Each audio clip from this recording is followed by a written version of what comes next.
Assalamualaikum warahmatullahi wabarakatuh. Para mahasiswa yang budiman, alhamdulillah pada kesempatan kali ini kita ketemu dalam mata kuliah Sistem Informasi Manajemen. Pertemuan yang ke-14 atau pertemuan yang terakhir sebelum ujian akhir semester. Pembahasan pada kesempatan ini adalah tentang sistem pakar. Kita akan bahas yaitu definisi sistem pakar dan bagian utama dari sistem pakar tersebut. Oke, apa yang dimaksud dengan sistem pakar? Di sini disebut expert system.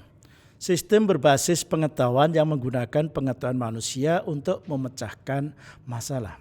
Jadi ada aplikasi di situ adalah menampung, memuat, yaitu pengetahuan dari manusia. Fungsinya adalah untuk problem solving, yaitu memecahkan suatu permasalahan. Ya. Jadi kalau kita dengar kata pakar itu berarti kan ahli. Ya. Seperti saya, kepakarannya apa gitu. Jadi kalau dilihat dari jabatan fungsional dosen, terus dari ijazah saya miliki, terus ada lagi kompetensi yang saya kuasai, saya ini adalah termasuk pakar ekonomi di bidang manajemen. Nah nanti kalau seandainya saya S3-nya konsentrasinya adalah ekonomi Islam, jadi kepakaran saya itu manajemen dengan ekonomi Islam. Itu jadi keahliannya ke sana. Kekhususannya adalah ke sana. Nah ini sistem pakar itu dibuat seperti itu. Jadi suatu keahlian tertentu yang dibuat dalam suatu aplikasi dalam sistem. Ya, namanya sistem kepakaran. Bagian utama dari sistem pakar ini adalah ada user interface, ada knowledge base, ada inference engine, ada development engine gitu. Coba kita akan lihat.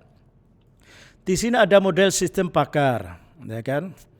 Dimulai dari inference engine. Terus ada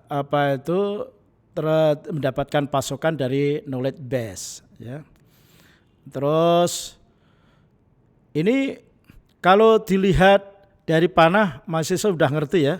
Warna biru apa, terus warna hijau, warna hitam ya.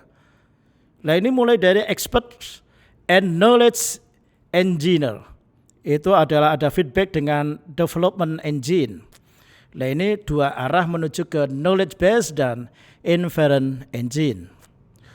Knowledge base itu mendapatkan suatu pasokan atau penerimaan dari problem domain. Terus yang selanjutnya inference engine ini adalah mempunyai suatu hubungan namanya hubungan timbal balik atau feedback dengan user interface. Nah inilah user interface ini adalah mempunyai hubungan feedback dengan user pemakai. Ini model dalam suatu sistem pakar, cara membacanya adalah seperti itu. Oke, bagian utama sistem pakar ini ada user interface. Apa yang dimaksud dengan user interface? Yaitu user interface memungkinkan manajer untuk memasukkan instruksi dan informasi ke dalam sistem pakar dan menerima informasi dari sistem pakar. Yaitu user interface ini mempunyai hubungan timbal balik dengan pemakai atau yang disebut user ya. Terus yang selanjutnya adalah input sistem pakar. Ini user interface dirancang untuk mempermudah dialog dua arah antar sistem dan pemakai dengan menampilkan teknik tanya jawab dan pengisian formulir. Kemudian muncul bahasa perintah dan menu elektronik dan sistem manajemen database atau yang disebut DBMS gitu ya. Jadi kalau mahasiswa mengisi kuesioner yang berbentuk online itu ya, itu bisa kebayang kalau belajar tentang input sistem pakar seperti itu. Anda mengisi gitu ya, tapi begitu sudah yang terakhir itu simpan, muncul perintah berikutnya. Tapi salah satunya tidak diisi, begitu diklik simpan, dia akan kembali kepada tampilan awal. Berarti ini ada yang tidak diisi. Atau mungkin karena Anda tidak mengisi karena tidak sesuai dengan kondisi Anda yang sebenarnya. Lah itu cara melakukan dialog antara user interface dengan pemakai. User interface itu adalah tampilan kalau Anda mengisi itu ya namanya kuesioner yang berbentuk online, pemakai Anda yang mengisi dan sebagainya. Bentuknya seperti itu. Jadi seperti tanya jawab.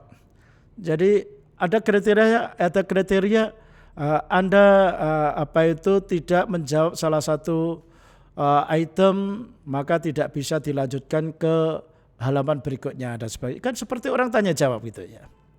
Oke, berikutnya adalah output sistem pakar.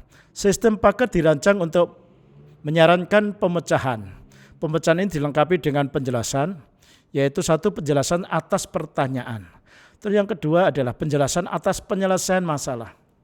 Jadi itu namanya output sistem pakar, menjawab setiap pertanyaan. Ya kan? Jadi user interface melakukan yaitu jawaban dari pertanyaan kepada user gitu ya, pemakai. Terus yang selanjutnya adalah tidak hanya menjawab tapi bisa menyelesaikan masalah. Ya kan? Di situ ada permasalahan apa yang muncul. Lah, maka output dari sistem pakar itu bisa menjawab permasalahan. Mungkin pikiran mahasiswa kayak robot ya. Ya mungkin bisa dikatakan robot tapi ya tidak karena ini berbentuk sistem. Kalau robot kan gerak robotik itu yang menyelesaikan masalah. Ya mungkin kalau mahasiswa melihat robot cara kerja itu ya mungkin searah ya. Kalau narik saja ya dan sebagainya.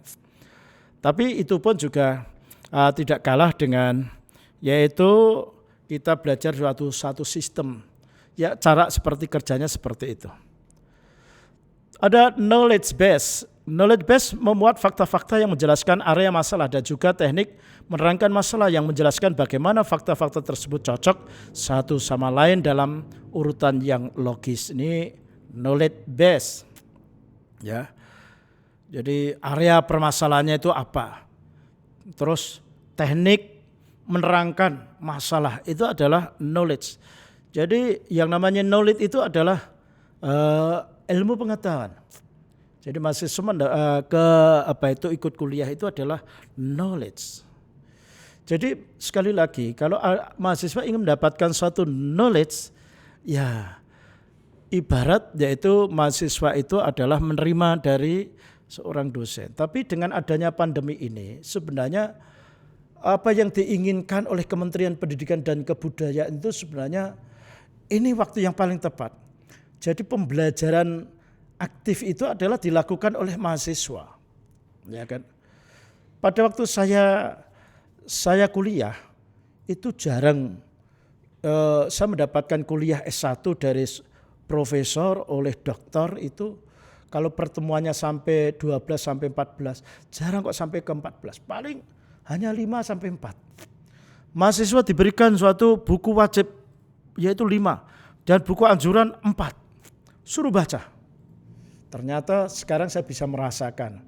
Jadi kalau mahasiswa yang ingin pintar seharusnya menguasai 5 buku itu dan ditambah 4 buku. Saya yakin sekarang mahasiswa mungkin mahasiswa yang di rumah ada enggak almari di situ yang memuat buku-buku perpustakaan pribadi? Saya kira jarang. Tapi kalau mahasiswa seusia saya itu bangga. Yaitu buku-buku memajang buku-buku itu. Karena apa? Waktu kuliahnya pun juga demikian. Jadi mahasiswa sekarang masa pandemi yang semacam dituntut untuk belajar mandiri sebenarnya. Ya kan? Ini saya rasakan pada waktu saya jadi mahasiswa. Ini untuk mendapatkan suatu knowledge seperti itu. Ya kan?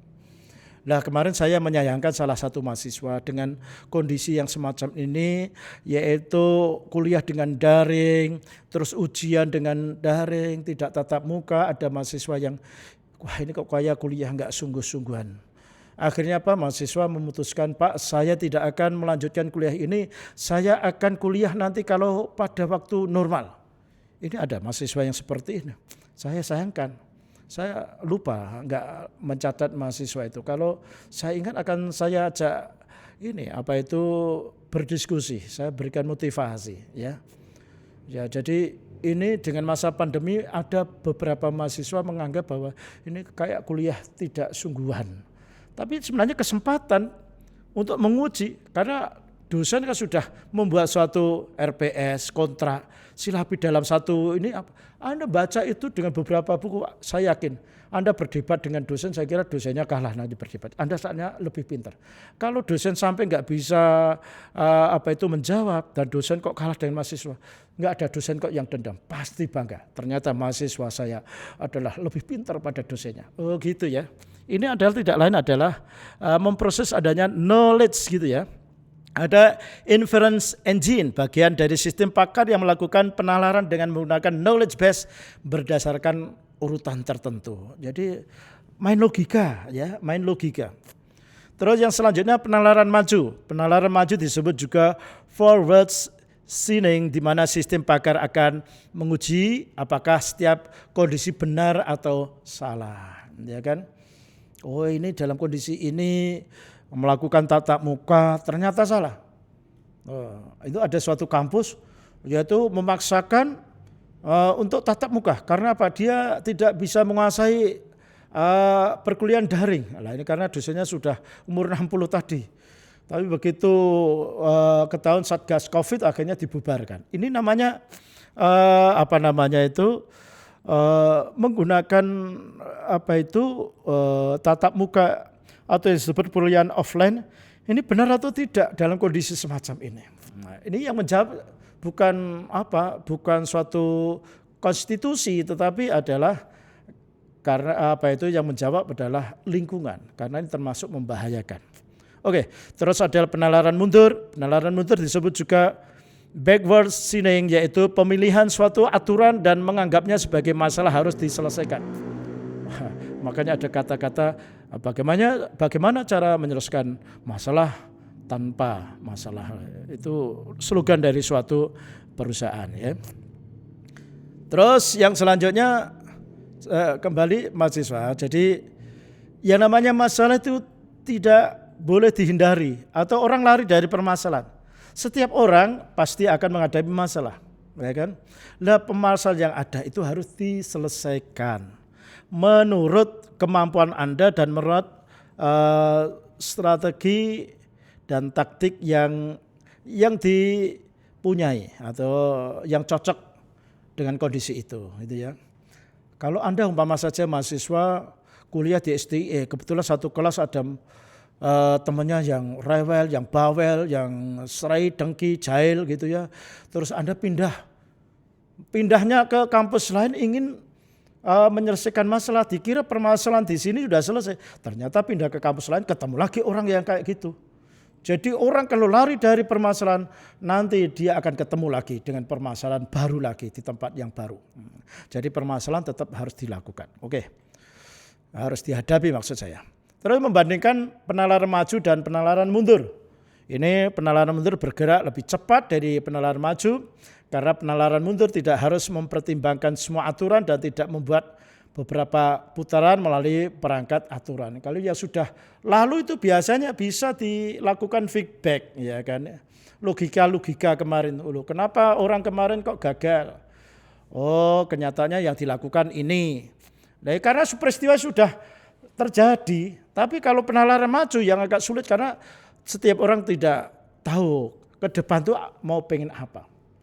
Makanya ada istilahnya kemarin sudah terlewati, sekarang milik kita, dan besok adalah kita tidak tahu apa yang akan terjadi. Terus penalaran mundur sangat sesuai dengan terdapat variabel sasaran berganda atau yang disebut multiple goal variable, yaitu dari beberapa tipe goal. Goal itu tujuan ya. Terdapat banyak aturan. Semua aturan tidak harus diuji dalam proses mencapai permasalahan. Yang perlu aja diseleksi ya. Terus ada lagi development engine. Ini ada komponen utama sistem pakar adalah development engine yang digunakan untuk menciptakan sistem pakar. Ini ada dua pendekatan dasar dalam penciptaan sistem pakar, yaitu bahasa pemrograman, ada sel sistem pakar gitu ya. Terus di sini ada knowledge engineer, orang yang bekerja membantu pakar dalam merancang sistem pakar tersebut, knowledge engineer gitu ya. Terus keahlian yang harus dimiliki oleh knowledge engineer yaitu mengerti bagaimana menerapkan pengetahuan dan memecahkan masalah. Harus mengerti, paham. Terus mampu memahami penjelasan mengenai pengetahuan yang diberikan oleh pakar. Ini elemen-elemen sistem pakar, tadi pengalaman orang ahli atau pakar pada bidangnya ya. Terus ada lagi transfer pengalaman, ada pembuatan alasan, ada pembuatan simbol, seperti contohnya flowchart dan sebagainya. Ada aturan, ada kemampuan untuk menjelaskan, gitu ya. Daya tarik sistem pakar ini menawarkan kesempatan untuk membuat keputusan melebihi kemampuan manajer. Jadi kerjanya lebih cepat, gitu ya. Terus yang selanjutnya keuntungan dan kerugian sistem pakar di sini mempertimbangkan lebih banyak alternatif. Ada beberapa alternatif, tinggal milih mana yang disukai. Menerapkan logika yang lebih tinggi sesuai dengan kemampuan bagi penggunanya. Terus menyediakan lebih banyak waktu untuk mengevaluasi hasil keputusan. Ada waktu mengevaluasi ya, membuat suatu keputusan yang lebih konsisten. Ini adalah keuntungan sistem pakar bagi manajer. Keuntungan sistem pakar bagi perusahaan yaitu kinerja perusahaan lebih baik. Nah, ini karena sudah ditunjang dengan sistem tersebut. Mempertahankan pengendalian atas pengetahuan perusahaan. Nih. Terus kerugian sistem pakar ada tidak dapat menangani pengetahuan yang tidak konsisten. Kadang-kadang permasalahan itu adalah dari awal begitu ditarik garis lurus itu ternyata tidak konsisten gitu. Nah ini sistem pakar sulit, ya kan? Sulit untuk menangani. Terus sistem pakar tidak dapat menerapkan penilaian dan intuisi, tidak bisa memberikan oh ini nilainya bagus, ini jelek, itu nggak bisa ya. Terus yang berikutnya kecerdasan buatan AI atau artificial intelligence dan sebagainya ini adalah kegiatan memberikan pada mesin komputer kemampuan untuk menampilkan perilaku yang dianggap cerdas. Oke, para mahasiswa, nanti untuk lembar berikutnya bisa Anda baca, tapi yang jelas sistem pakar ini adalah dibuat untuk membantu seorang manajer dalam suatu memecahkan masalah. Ada perbedaan tadi, ada SIM dengan CIA, apa perbedaannya? Ya.